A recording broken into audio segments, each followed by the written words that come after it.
Hi, I'm Danny Diosi and I'm going to show you some massage techniques which will be really helpful in labour. The first thing to say is that massage for labour is not about getting kinks out or knots like you would go for a sports massage. It's about encouraging endorphins, which we do by just simply touching the skin, and it's about creating oxytocin, because when the person who is giving the massage and the person who's receiving the massage are emotionally connected, then it creates oxytocin. And obviously oxytocin and endorphins are the two hormones or two of the hormones in labour which are really, really important.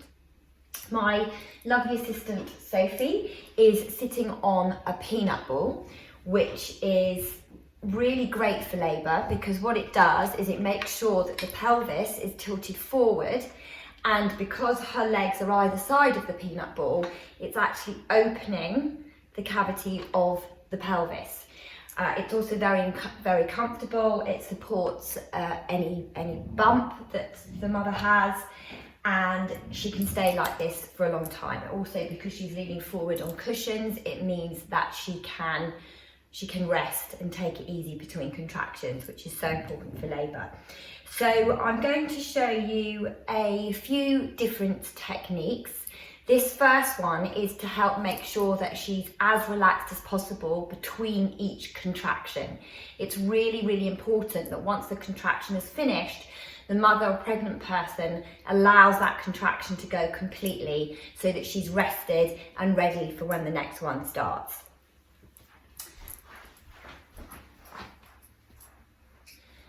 So the first thing to say is that anybody who's actually doing the massaging needs to make sure that they're in a comfortable position, because potentially when you're massaging in labour, the pregnant person can really enjoy it, find it really helpful, so you could be doing it for a long time, and it's no good if you're putting your back in a difficult position. Also, remove any chunky jewellery that's going to catch on the skin. I'm obviously massaging over clothes, but ideally you would be using some sort of non-mineral oil. It can be organic oil, vegetable oil, sunflower oil, almond oil, anything natural, which is easily absorbed by the skin. So the first technique I'm going to do involves starting off with your elbow on her shoulder. My other hand goes on the shoulder that I'm not using at the moment, and I sweep down the whole of my forearm into the palm of my hand, going all the way down to her bottom, and then I return my hand to that shoulder and do the same with the other arm. Now obviously I am at an angle so you can see what I'm doing, but you'd be much better off arranging yourself in a position where you're not having to twist like I am. And it's really helpful when you're practicing this technique to ask for feedback and whether or not she's enjoying it. A variation of that technique involves with you in putting both hands on her bottom and at the same time moving up either side of her spine, out over her shoulders, firmly down the outside of her back, over her hips and back round. These massage strokes are firm as opposed to ticklish, and I'm using body weight pressure to get the appropriate amount of pressure. This position is really good because some pregnant women or labouring women like the underside of their bump to be straight. They find that very helpful in labour, and also some pregnant women find that they feel the contractions in their thighs, so you can obviously move down and massage them as well.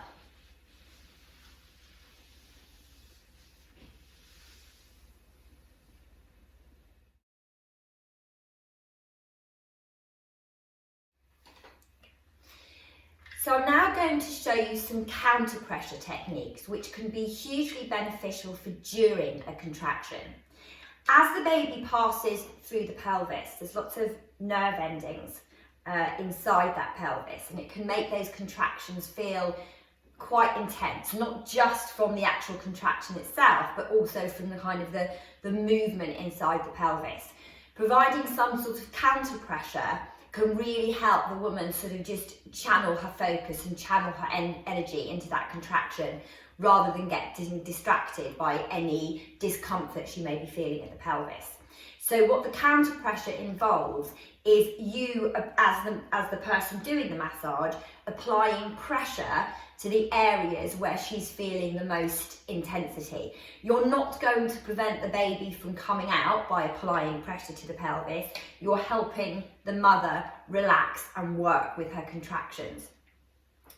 One of the main places that a labouring mother feels her contractions is in the small of her back. So literally, I'm just using a few fingers and I'm just massaging in a circular movement, and you would do that during the contraction, okay? I'm using my fingers. You can use the heel of your hand, you could use a tennis ball, you could use anything really that's kind of firm and preferably round, just to get a really good angle there. The other great place to apply counter pressure is on the sacrum, okay, which is this part of the pelvis. So it's there on the actual person. It's kind of just at the top of her bum crack, to be indelicate about it. And what you would do is literally, with body weight, put pressure on the sacrum there, and you'd hold that during the contraction. Another thing you can do is called the hip squeeze. And that is holding the hips, supporting the hips throughout a contraction. This one can be quite hard work for the person doing the massage, because it does involve a lot of upper body strength and a lot of upper body effort to sustain that hold. Okay, what you do is you take the heel of your hands and you put them on her hip bones and you squeeze. Okay, so heel of hands on hip bones, and it's a squeeze. It's quite a firm hold, and it should feel quite intense for the woman. Okay, obviously make sure you're not hurting her. If you wanted to open the pelvis and make more space in the pelvis, i.e. encouraging the bottom part of the pelvis to open, from the hip squeeze and holding her hips, you would push the heels of your hand forward. So it's the same position, heels of the hands on the hips, squeeze, and then with the heels of your hand, push forward. And you should feel the front of your pelvis opening. Can you feel that, Sophie? Yeah. Yeah? And that creates more room in the pelvis.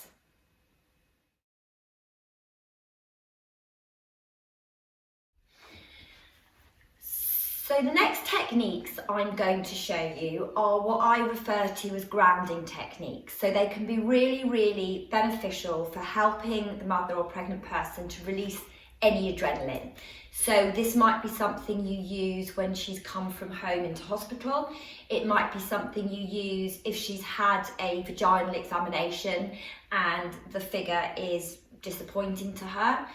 You could use it if there's been a shift change and it's a different midwife who's come to look after her.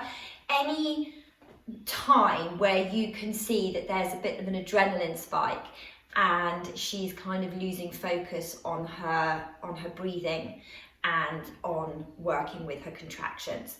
So this is called the pressure wave, and you're basically going to start from the top of her head and work your way down to the bottom. Very simple, very gentle technique. Again, you would usually position yourself standing in front of her, but obviously you're not going to see me being able to demonstrate, so for demonstration purposes I'm going to put myself at a bit of a weird angle. Sophie's quite short, so she has got her feet on a couple of cushions, which can be really helpful because she's sitting right back in the chair, she's supported by the chair, she's sort of as comfortable as she can be rather than having to hold herself rigid, because remember, we want to encourage the labouring woman to relax the whole time. So she's got her feet supported on a couple of cushions. It could be a folded up coat if her legs aren't long enough to reach the floor. It could be anything that you can, maybe your suitcase, anything that you can find that just means that she can kind of sit in that supported position. So this starts with a very gentle sweep of the eyebrows. Okay, so you're using your thumbs and just sweeping gently across the eyebrows. I've done that gently because Sophie's got makeup on and she doesn't want me to take it off. So sweep across the eyebrows. Then with the heel of your hands, you're going to apply gentle pressure to the temples. You can close your eyes if you want to. Gentle pressure to the temples, moving down to her shoulders. And everywhere you stop, you're going to apply a bit of pressure. Forearms. So tops of the arms, these are the forearms. Thighs. Calves. Feet. And then sweep off. And what that has the effect of is bringing her down into her body, taking her out of her headspace and bringing her focus and attention back on her body. Another variation of that, so maybe if she's in the birth pool or even on the operating table waiting to have a cesarean, or sitting up waiting for her epidural to take effect, any position really where you sort of don't have access to the whole body, is the head squeeze. So you take one hand and put it just gently just over her eyebrows. The other hand is going on the back of her head and you just apply gentle pressure. And again, that has the effect of taking her out of her headspace and into her body. It's really important when you, as the person doing the massage, apply any massage techniques or any touch to the person that you're supporting, that you feel calm and relaxed yourself. If you're feeling nervous, antsy, adrenaline spiking, then that's going to transfer onto her. So it's just really, you have to make sure that you take a few deep breaths yourself to calm yourself down, and then touch your partner with confidence and calm, and she will feel that going through into her.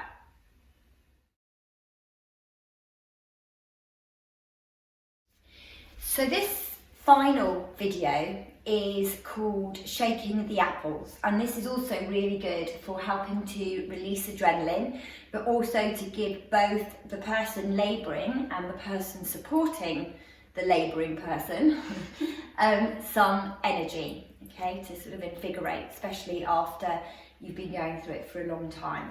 So if you want to lean forward, it starts with a very vigorous massage on the back, and then you come down to her bottom and you shake the apples. Just open your legs a bit for me, and then you do firm massage strokes down the thigh and sweep off, and it just gives everybody a burst of energy.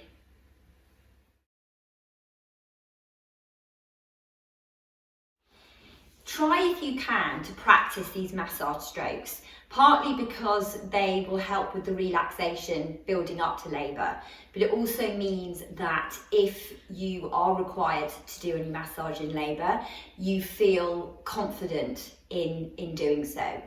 It can be a really good idea to reverse the roles whilst you're practicing. So pregnant people, massage partners. That way you can give your partners an idea of the sort of pressure that you like, or the way that you like your shoulders being touched, etc. It may be that when labour happens for real, You could have practiced these massage strokes until you're an absolute expert in them, and then it comes to labour and she doesn't want you to actually touch her at all.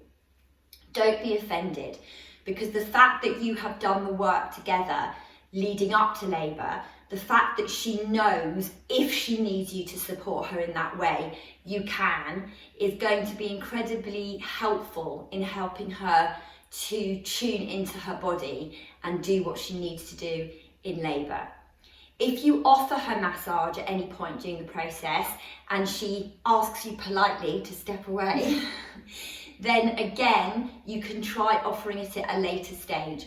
Often women in labour don't realise that that hip squeeze or that sacral pressure is exactly what they need until you do it. So if she rejects it at first attempt, then just feel confident in offering it at a later stage. Any questions, then please contact me at danny@mamaserene.co.uk, or you can visit my website, which is www.mamaserene.co.uk. Hope you have a great birth.